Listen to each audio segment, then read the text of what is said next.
दोस्तों, मानसिक आलस एक हमारा बहुत बड़ा लक्षण है, एक बहुत बड़ा कारण है। मानसिक जो आलस्य होता है वो हमको कुछ करने नहीं देता है। हम कुछ भी करना चाहें तो हमारा जो एक दिमाग होता है, जिसके अंदर एक मानसिकता होती है, वो थकी हुई रहती है। क्यों? क्योंकि हमारा दिमाग बहुत चालाक होता है। उसको आराम से काम करने वाली जो चीज़ें हैं वो बहुत पसंद हैं। परेशानियों को हमारा दिमाग ग्रहण ही नहीं करता है, इसलिए हमारे दिमाग के अंदर एक मानसिक तनाव बना रहता है। आप कभी भी डिसाइड करना, आप दो काम चुनना, एक आराम वाला काम और एक परेशानी वाला काम। आपका जो दिमाग है, जो आपकी मानसिकता है, वो आपको आराम वाले काम के लिए बहुत जल्दी मोटिवेट करेगा और आराम की तरफ ही भगेगा। परेशानी वाले काम को हमारा दिमाग करना ही नहीं चाहता है। हमारी जो मानसिकता होती है ना, वो एक बीमारी नहीं है, वो एक लक्षण है। अगर चाहो तो इस लक्षण को दूर भी कर सकते हो। मनोवैज्ञानिक दृष्टि से हमारे दिमाग के अंदर जो एक केमिकल बनता है ना, वो हमारी मानसिकता को आलस्य में बदल देता है। वो हमारा एक लक्षण बन जाता है, ना कि बीमारी। हमारा दिमाग कभी भी परेशानियों से भरे जो काम होते हैं ना, उनको स्वीकारने की उसके अंदर हिम्मत ही नहीं होती है। वो कभी परेशानियों के कामों को स्वीकार ही नहीं कर सकता है। वो हमेशा कंफर्ट जोन में रहता है।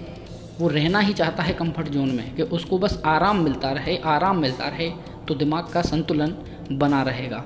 और आज एक तरीके से मैं जहाँ पर इस वीडियो को लेके आया हूँ कि आलस्य के कुछ ऐसे कारण बताऊंगा जिनकी वजह से हमारे शरीर के अंदर आलस्य बना हुआ रहता है, हमारा दिमाग आलस्य में रहता है। और आज आपको बिल्कुल क्लियर हो जाएगा। इन 5 पॉइंट्स पे मैं बात करूंगा जो हमारे अंदर, हमारी मानसिकता के अंदर आलस्य को बढ़ाते हैं। मैं आपसे फिर कहता हूं कि अगर इन 5 लक्षणों में से आपके अंदर कोई भी एक लक्षण है, तो वो लक्षण एक बीमारी नहीं है कि जिसको हम ख़त्म नहीं कर सकते हैं। वो एक लक्षण है। अगर आप चाहो तो उस सिस्टम पे काम करके अपनी मानसिकता को बदल के अपने आलस्य को दूर कर सकते हो। तो आइए दोस्तों, बात करते हैं आज ऐसे 5 लक्षण जिनकी वजह से हमें आलस्य आता है। नंबर 1, जीवन में कोई लक्ष्य ना होना। सबसे बड़ा हमारा जो एक कारण है आलस्य को बढ़ाने का, हमारे जीवन में कोई लक्ष्य ही नहीं होता। हम अपने हर काम को बिना लक्ष्य के ही करते हैं। अगर इंसान के पास लक्ष्य नहीं होगा तो उसको ऐसे ही परेशानियां आती रहेंगी, उसके दिमाग में आलस्य ही बना रहेगा। क्योंकि लक्ष्य ही होता है जो हमारे आलस्य को हमसे दूर भगाता है। लक्ष्य ही होता है जो हमें काम करने की पॉजिटिव एनर्जी देता है। अन्यथा हमारे अंदर नेगेटिव एनर्जी का वास हो जाता है, नेगेटिव एनर्जी का भंडार हो जाता है। हम जब तक अपना लक्ष्य डिसाइड नहीं करेंगे, मैंने कई वीडियो के माध्यम से लक्ष्य के ऊपर बहुत सारी बातें की हैं, जब तक हम अपना कोई लक्ष्य निर्धारित नहीं करेंगे, कोई लक्ष्य नहीं बनाएंगे, तो हमारा दिमाग थका हुआ ही रहेगा। उसके अंदर कभी भी पॉजिटिव एनर्जी का वास होगा ही नहीं। हमेशा नकारात्मक विचार, नकारात्मक शक्ति, नेगेटिव विचार ही हमारे दिमाग के अंदर आते रहेंगे। हमको काम करने के लिए अपना लक्ष्य बनाना पड़ेगा, अपना लक्ष्य निर्धारित करना पड़ेगा। हम लक्ष्य बनाएंगे तो हमको उस लक्ष्य को पूरा करने के लिए हमारा जो आलस्य है ना, वो स्वतः ही खत्म होता हुआ चला जाएगा धीरे धीरे।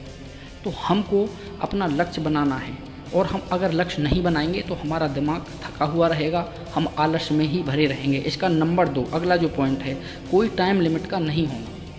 हम जो भी काम करते हैं बस ऐसे ही तुक्केबाजी से, और जो चल रहा है हमारे जीवन में बस वो ही बढ़िया है। अगर हम पढ़ रहे हैं, नौकरी कर रहे हैं, कोई बिजनेस कर रहे हैं, बस ऐसे ही चलता जा रहा है, उसका कोई टाइम लिमिटेशन है ही नहीं। हमने कभी टाइम की एक लिमिट बताई ही नहीं है अपने इस दिमाग को कि मुझे ये 1 वर्ष में, 2 वर्ष में, 6 महीने में, 3 महीने में, या जितना जल्दी से जल्दी हो सकता है हम इस काम को पूरा कर लेंगे। बस काम शुरू तो कर देते हैं।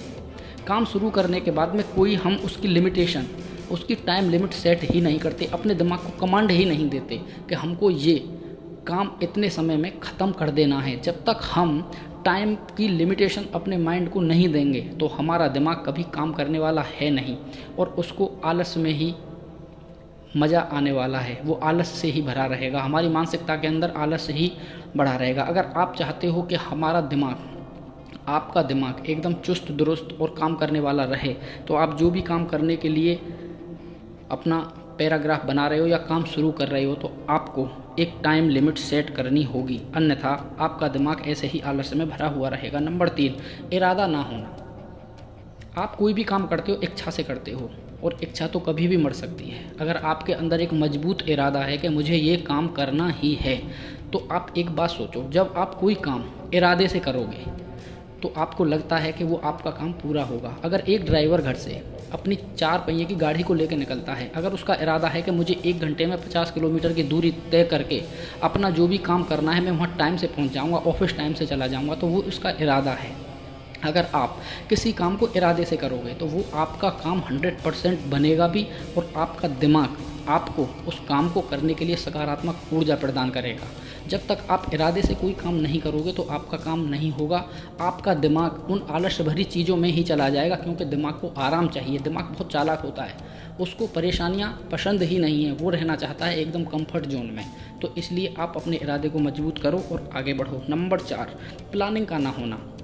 कोई प्लानिंग नहीं है, काम शुरू कर दिया, काम छोड़ दिया, आज ये काम कर लिया, कल वो काम कर लिया, आज हम कोचिंग करेंगे, आज हम घर पे सेल्फ स्टडी करेंगे, कल हम फलाने टीचर से जाके पढ़ेंगे, आज हम एक दुकान चालू करते हैं, आज हम एक कोई छोटा बिजनेस चालू कर देते हैं। हमारे काम की कोई प्लानिंग नहीं होती, हम जगह जगह इधर उधर दर दर भटकते रहते हैं। 2 महीने हम ये वाला काम करेंगे, 3 महीने हम वो वाला काम करेंगे।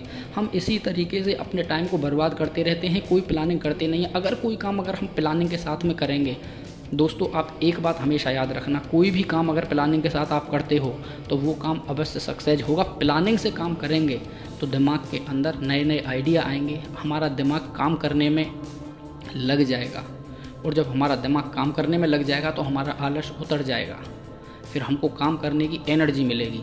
यदि हम कोई प्लानिंग नहीं करेंगे तो हमारे आलस्य को बढ़ावा देने में हमारा दिमाग भरपूर सहयोग करेगा। और नंबर 5, खुद के बारे में रेस्पेक्ट ना होना।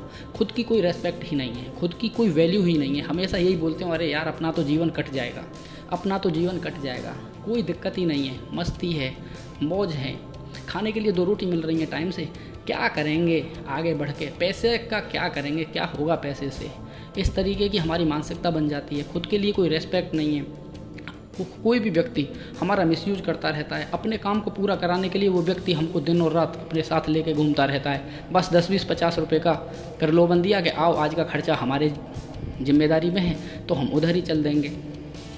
खुद के बारे में कोई रेस्पेक्ट ही नहीं है, खुद के बारे में कोई वैल्यू ही नहीं है। जब तक हम खुद की रेस्पेक्ट स्वयं नहीं करेंगे, अपनी खुद की वैल्यू नहीं बढ़ाएंगे, तो हमारा दिमाग बीमार ही रहेगा, हमारा दिमाग आलस्य में ही रहेगा, हमारे अंदर आलस्य ही भरा रहेगा।